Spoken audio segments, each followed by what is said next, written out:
Dzień dzisiejszy zaczniemy od wyratowania mojej parkingówki. Następnie zrobimy szybkie motozwiedzanie Bukaresztu. Odbędziemy przeprawę promową przez Dunaj. Napotkamy bardzo wyrozumiałą policję. Powinklujemy sobie w nietypowym stylu. A na koniec dojedziemy do bułgarskiego raju. Zapraszam. W dniu dzisiejszym naszą podróż rozpoczynamy z Bukaresztu, gdzie po krótkim motozwiedzaniu kierujemy się na drogę lokalną numer 4, tam szybkie tankowanie, następnie w kierunku drogi 31, później odbijamy na południe, tutaj czeka nas przeprawa promowa przez Dunaj, żeby dostać się do drogi numer 3. Z drogi numer 3 odbijamy na 391A, ponieważ jest bardziej kręta, co też zobaczycie na nagraniach. Później wracamy na trójkę, żeby dojechać do Aloha Beach, a w Aloha Beach powstała szybka decyzja, żeby przejechać do Bułgarii. No i tym sposobem drogą 39 i 87 wylądowaliśmy w bułgarskim raju w Bułgarywie. Zapraszam. Tu są tacy panowie, co montują rolkę. Oni lubią takie masturbacje o poranku. Tu bardzo ciemno. Nic nie widzą, okularów nie wzięli.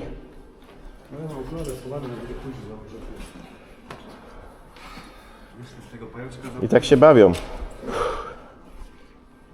Jeszcze pajączka. O, strzeżonego. Pan Bóg I paid. Give me the ticket. Stop. Stay.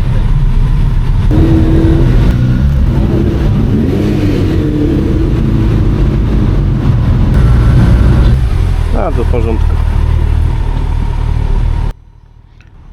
Dzień dobry internecie. Jesteśmy w Bukareszcie, w Rumunii, po bardzo ciekawej nocce. W sumie nie wiem od czego zacząć, bo się tyle wydarzyło, że chyba tego filmu nie starczy, żeby wszystko powiedzieć. Ale może zacznę od tego parkingu, bo to jest dosyć ważna rzecz tutaj. Mianowicie w miejscu, gdzie mieliśmy nocleg, jak widzieliście w poprzedniej części, jeśli nie widzieliście, to zapraszam do cofnięcia się, gdzie mieliśmy nocleg po prostu obok nightclubu, na nightclubem, na dyskoteką, latino dance, cała, że jak powiem, gastronomia dookoła, więc było ciekawie, no i tam nie można było wjechać motocyklem, tym bardziej go zostawiać, co też wam za chwilę opowiem, co tam się wydarzyło, jak chcieliśmy wyjechać tymi motocyklami. Natomiast ten właściciel to jeden co podpowiedział, żeby tam na tym parkingu podziemnym zostawić, no z tego względu, że czasem rano by mogło nawet nie, że nie być motocykla, bo nie o to chodzi, ale bardziej się baliśmy, że ktoś to po pijaku przewróci, kopnie, wiecie, no po co nam jakieś uszkodzenia i problemy przy wyjeździe, więc wysłano nas na ten parking podziemny. Tam za 24 godziny wyszło chyba tam niecałe 60 zł na polskie, więc nie ma dramatu. Więc ten parking, ten Parker University, czyli na tym placu uniwersyteckim, to polecam, bo naprawdę bezpiecznie, wszystko pozamykane na kody, tam 24H stróżują, pilnują, więc całkiem spoko. Tutaj obecnie przejeżdżamy już koło parlamentu w Bukareszcie, no i oczywiście, jak to my, przygód tutaj też nie brakuje.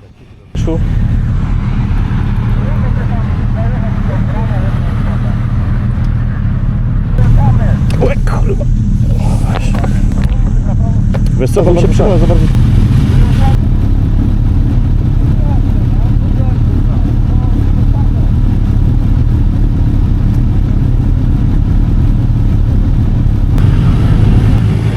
Ostatecznie samego parlamentu nie zwiedzaliśmy, było tak gorąco, że nam się nie chciało nigdzie tutaj szukać tego miejsca, rozbierać się, więc postanowiłem stanąć przed bramą, szybka fotka, z jednej strony, z drugiej strony. No i tak naprawdę mówię, dobra, jedziemy dalej, mówię, bo no, było 33-34 stopnie tego dnia w tych ciuchach, wierzcie mi, było ciężko, już wiedzieliśmy, że ile kilometrów tam przed nami, nie strasznie dużo, bo 260 początkowo, później się zrobiło prawie 350, ale było warto. Tutaj idziemy wzdłuż tego parlamentu w Bukareszcie. No jest to drugi największy na świecie budynek, zaraz po Pentagonie, więc no, trzeba było to zobaczyć, chociaż się przejechać obok, wzdłuż ścian, murów i tak dalej. No robi fajne wrażenie. No, w Czałczesku, mimo tego jaki był ta jego megalomania, doprowadziła do takiego rozmachu. I do dzisiaj w sumie ten budynek nie jest ukończony. Są pokoje, które do dzisiaj są w stanie surowym, ale z zewnątrz naprawdę prezentuje się klasa, tak jak widzicie tutaj teraz na kadrze. Fajnie to wygląda, no robi wrażenie, nie? No jest kolos, no wow, nie? Szacun, nie? Natomiast wracając do tej parkingówki, którą prawie sobie sam zafundowałem, no to jak widzieliście, motocykl stał pod skosem, przechylony lewą stronę. Ja mówię, nie siadam z lewej strony, mam wrażenie, że go przeważę, że go wywrócę właśnie z lewej strony. A, mówię, siądę z prawej. Tylko za szybko puściłem kierownicę z lewej strony i po prostu cały mojego ciężar ciała przechylił właśnie na prawą.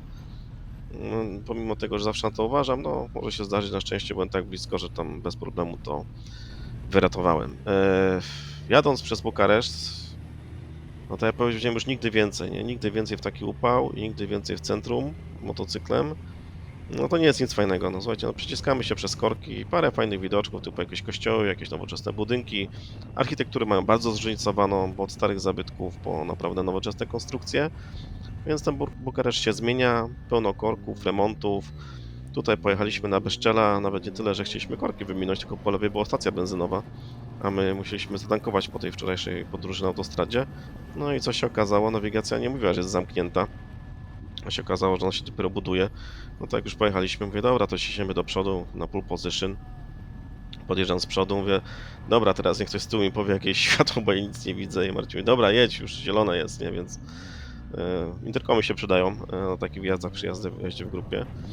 No jak już się udało wyjechać z tego Bukaresztu, naprawdę się cieszyłem, bo no, smażyliśmy się, także podjechaliśmy sobie na stację zatankować, odpocząć, napić się, bo było naprawdę mega gorąco i tą wodę aquę, którą tutaj widzicie na filmie, polecam, bo naprawdę jest dobra. Ratuje życie czasami. No, dodatkowo jeszcze jakiś energetyk, bo temperatury były niemiłosiernie wysokie tego dnia.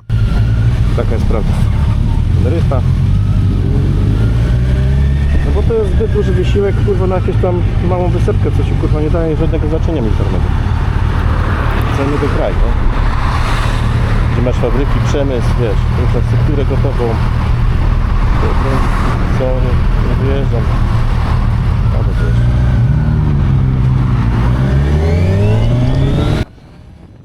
No tutaj wyjeżdżając właśnie na stacji, mieliśmy temat wojenny, głównie podboju krajów, wysepek i tak dalej. Także jak widać, nie tylko samymi motocyklami człowiek żyje i podróżami, bo mówię, 12 godzin na interkomie, różne tematy się przebijają, między innymi właśnie też takie wojenne, strategiczne, czy polityczne, czy właśnie nawet i o kursach walut. Także ciekawych rzeczy człowiek się może dowiedzieć z jednej, z drugiej strony, różne punkty widzenia.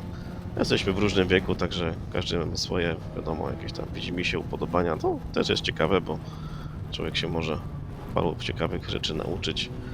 A tymczasem już wyjechaliśmy z miasta, zaczynają się bardziej fajniejsze drogi.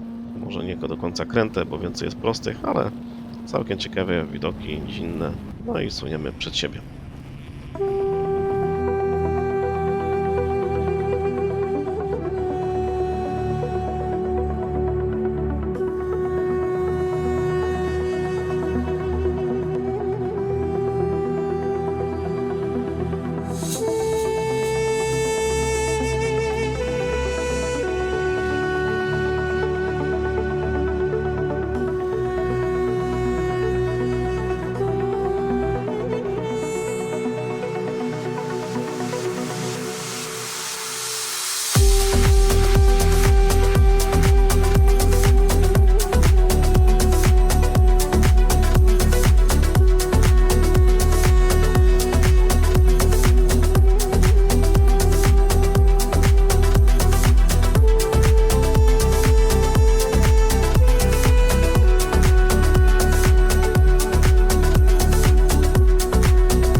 Jadąc sobie dalej drogą numer 3, można sobie fajnie powinklować, jak widać.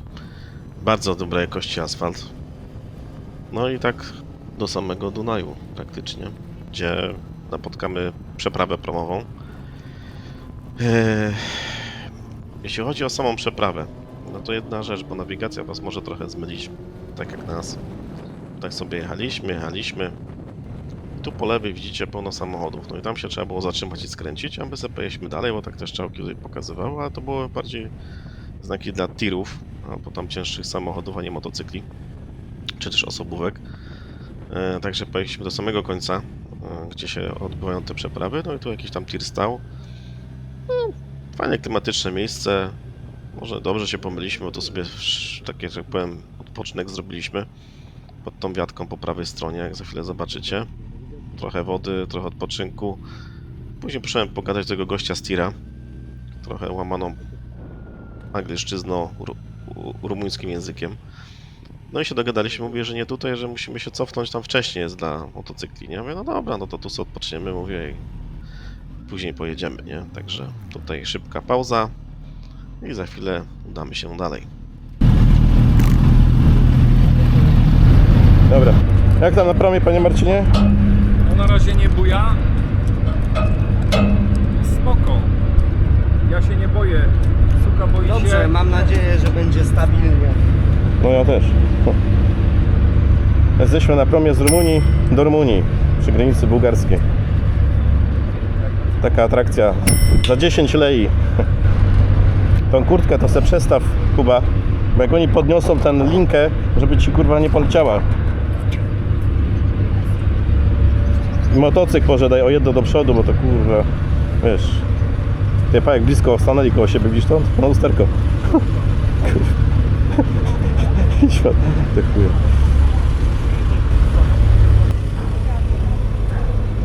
O, to jakaś barka. Brzeg. A, i tam płyniemy. To jest to.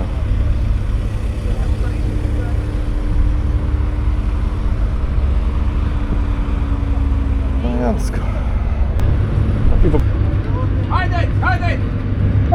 Szybciej, szybciej. Sztala. Szybciej. Dobra, starczy tego nagrywania. Dobra.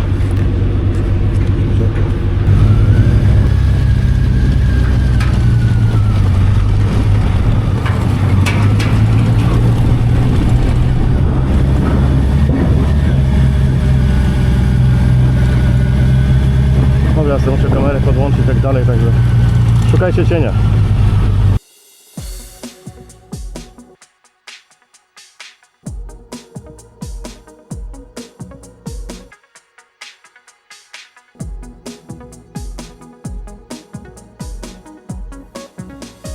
Have you ever noticed that I'm not acting as I used to do before? Have you ever wondered why I always keep on coming back for more? What have you done to me? I'll never be the same, I'll tell you for sure. I'll never be the same, I'll tell you for sure. I'll never be the same, I'll tell you for sure. You really are my ecstasy. My real life fantasy, oh yeah. You really are my ecstasy.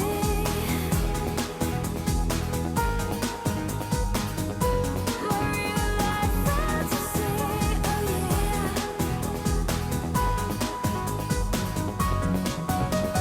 Not that I'm complaining. A more beautiful vision I have never seen. If you don't mind me saying, a lifelong ambition to fulfill my dream. What have you done to me? I'll never be the same, I'll tell you for sure. I'll never be the same, I'll tell you for sure. I'll never be the same, I'll tell you for sure. You really are my ecstasy.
Jadąc drogą numer 3 i dalej, jak odbiliśmy na 391A, no bo jest bardziej kręta w stosunku do tej górnej części trójki.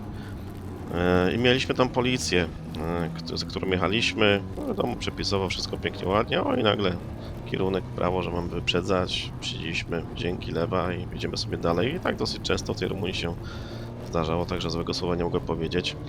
A co do policji, to wrócę do tego nieszczęsnego Bukaresztu i tego noclegu, bo jeszcze nie dopowiedziałem.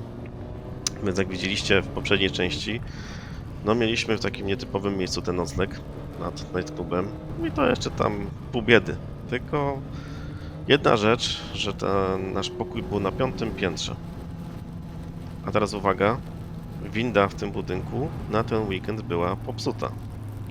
A to była sobota. No i gość powiedział, że będzie dopiero czynna w poniedziałek, naprawią mnie. Ja mówię, no to z tymi wszystkimi tobołami na górę, po 2-3 razy trzeba było się przejść. Ciasne schody, nie? Jeszcze tam z ludźmi się mijaliśmy, bo wszyscy przecież z tego bloczku, z tej kamienicy schodzili. Więc ja już po wejściu, zejściu w butach motocyklowych już miałem naprawdę dość, nie? No i taka decyzja, słuchajcie, wchodzimy wszystko na górę ostatni raz, przebieramy się, mówię, w wygodne ciuchy, krótkie spodenki, krótki rękawek i jedziemy na ten parking szczerzony, nie? Bo to jest z 1,5 kilometra trzeba przejechać prawie, nie? Mówię, no dobra. No i mówię, dobra, to jedziemy tutaj tędy, mimo że tam ten zakaz jest, no co zrobimy? No musimy, jak wyjechaliśmy, tak wyjedziemy. No ja jadę pierwszy, pełno ludzi, mnóstwo, nie? Bo to już tam, wiecie, była 21 z hakiem, się wszyscy zebrali, tam była też jakaś impreza, jakaś parada w międzyczasie, więc tam wszyscy pewnie na ten ich plac, rynek się zeszli. No i idę, znaczy jadę tym motocyklem, przebijam się między ludźmi, ciasto na maksa, mówię, no coś jest nie tak, nie? I nagle przyszło mnie policjant, mówi, co ty tu robisz? I tam, wiecie, operdę duże. Po długiej dyskusji kazał zgasić silnik tego.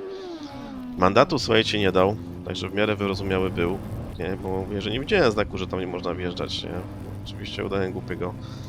Mówię, no co zrobić, nie? Gadka, szmatka, coś tego, no i w końcu się dogadałem z nim, tak? No chłopaki zawrócili, pojechali i mi się upiekło. Ja musiałem tak, że musiałem wziąć ten motocykl i ręcznie wytachać go na drogę, gdzie mogę jechać, czyli go przeprowadzić na zgaszonym silniku.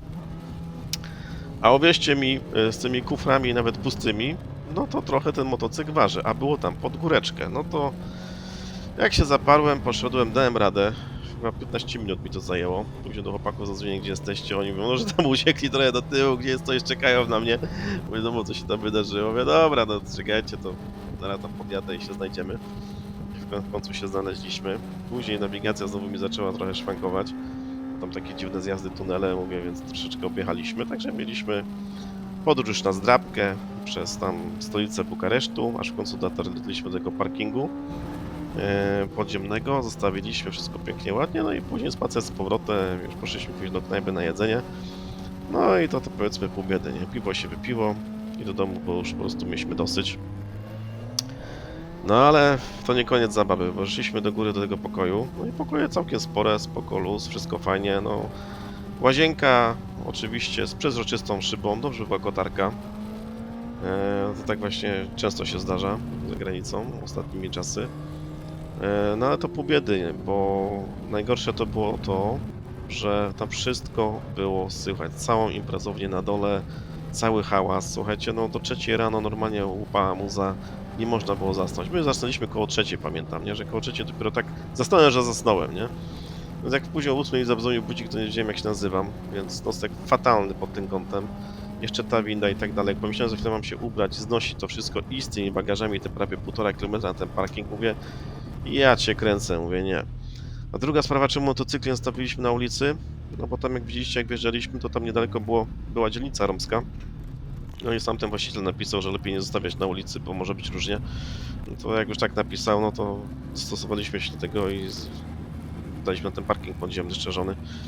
I no chyba było dobrze, bo bez problemu przynajmniej wyjechaliśmy, nie? Także takie przygody w Bukareszcie pod kątem pokoju, noclegu nie polecam, nie polecamy. Raczej gdzieś tam na poboczu sobie znajdujcie te noclegi, a nie w samym centrum, bo przeżyjecie pewnie to co my. No i to chyba największa wtopa, jeśli chodzi o nocleg podczas całej tej wyprawy. Zapamiętamy chyba do końca życia. Niemniej Bukareszt jako miasto myślę, że do zwiedzania fajne, bo dużo zabytków jest gdzie łazić, bardzo duża aglomeracja, więc pewnie może tak by się brał, ale na pewno już tam motocyklem nigdy nie pojadę. No, I w końcu dojechaliśmy do Konstancy, nad Morze Czarne. Szukamy miejsca parkingowego jak najbliżej morza, bo chcieliśmy zobaczyć, jak to wygląda. Chcieliśmy poszukać noclegu, no i tutaj tak powiedzmy udało coś się za słupkami znaleźć. No i zobaczycie. Dzień dobry. Dzisiejsza trasa była po drogach rumurskich, głównie niziny. Bo się peszy. Mnie nie nagrywa, bo ja jestem nieprzygotowany. Jestem głodny. A jak jestem głodny, to jestem wkurwiony. A ja jestem Marcin i wszystkich pozdrawiam. No, to zjedliśmy obiad. Kuba już się trochę uspokoił. No i podczas tego obiadu, no to miałem poszukać noclegu. No i tak zacząłem szukać na tym bookingu, żeby gdzieś tam coś zarezerwować w pobliżu. Iść na tą plażę, się rozwalić, już nigdzie nie jechać. No, a Kuba jak już zjadł, no bo w sumie czekał na ten obiad, no to powiedział: ty Marcin, a jak daleko jest do Bułgarii? Ja mówię, nie wiem, 70 km, coś koło tego. A może w Bułgarii będziemy spać?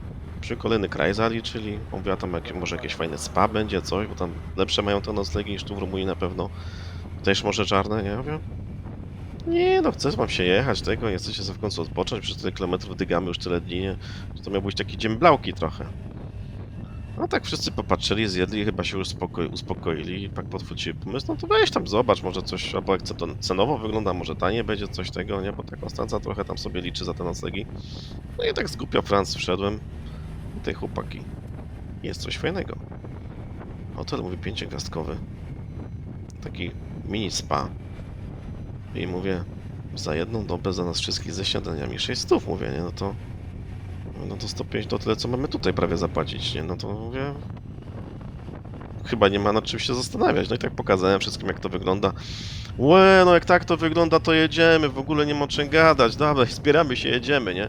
Ile to jest? Mówię, no około 100, na 120 nadrobimy, jakoś tak będzie z wszystkim, nie? No to dobra, jemy, jedziemy. No i tak też się zdarzyło, że zjedliśmy ten obiad, wsiedliśmy na motocykle i go, nie? Tylko trzeba było zatankować. A było dosyć wcześnie, bo to 14:30 było, jak skończyliśmy jeść, to była 15. Mówię, dobra, no to tam te 2 godziny niecałe pojedziemy, pewnie może mniej. I będziemy na miejscu. No i tak też w sumie się wydarzyło.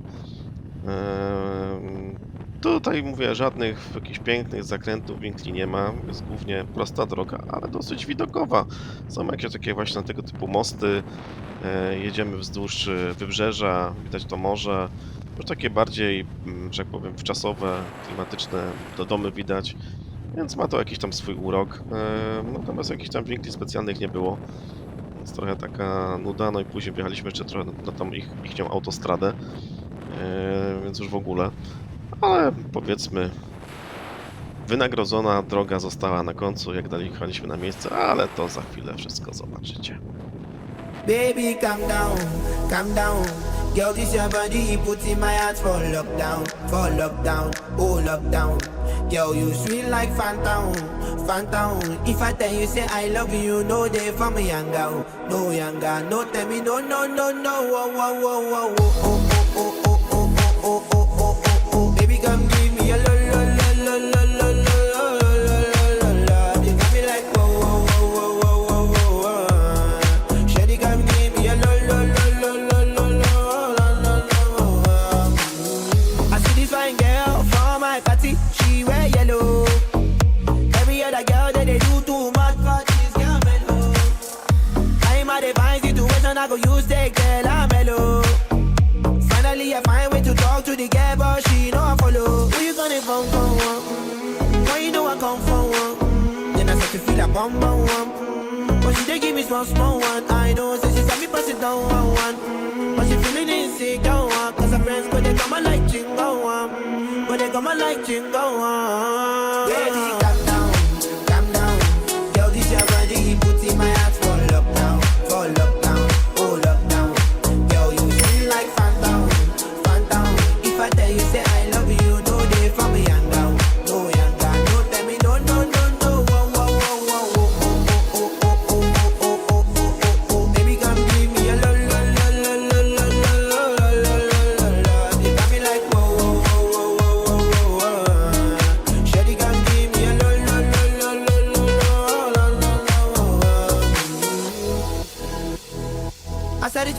I say, make her rest my one. Ask me, I wake up, now she did my mind on. Day one, day two, I know people go us. Now so me, I call them, say make we link go up. As I start to tell her, feel on my heart it is. Baby girl, if you leave me, I don't go love again. Because you gave me the gas, may pull my heart for pain. Baby, you feel my pain. Baby, calm down, calm down. Girl, this your body, put in my heart for lockdown, oh lockdown. Girl, you feel like phantom, phantom. If I tell you, say I love you, no day for me, young girl, no young girl. No tell me, no, no, no, no. Oh, baby, come give me a la la la la la la la la la la. You got me like whoa, whoa, whoa, whoa, whoa, whoa. Shawty, come give me a la la la la la la la la.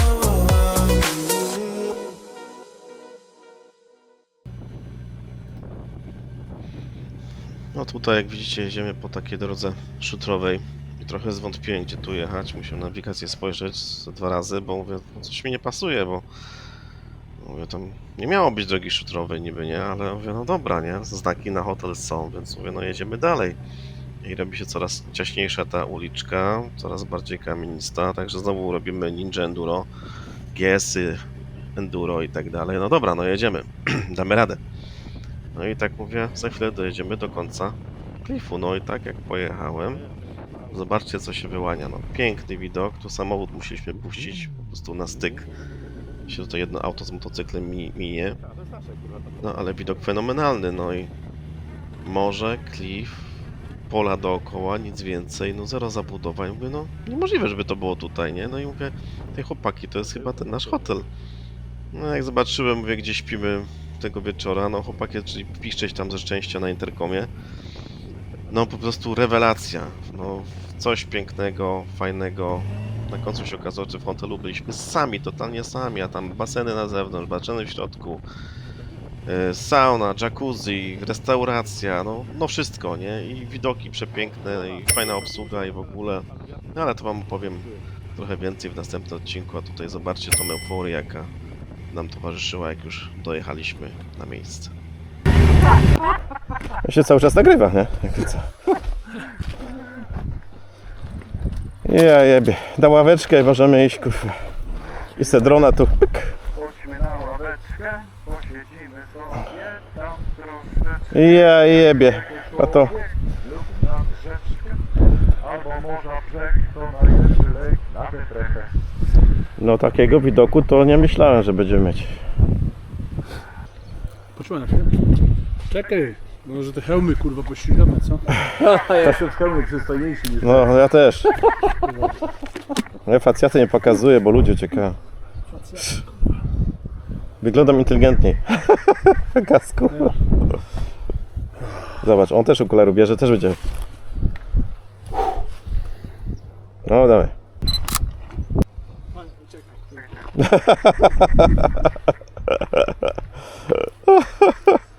Nie?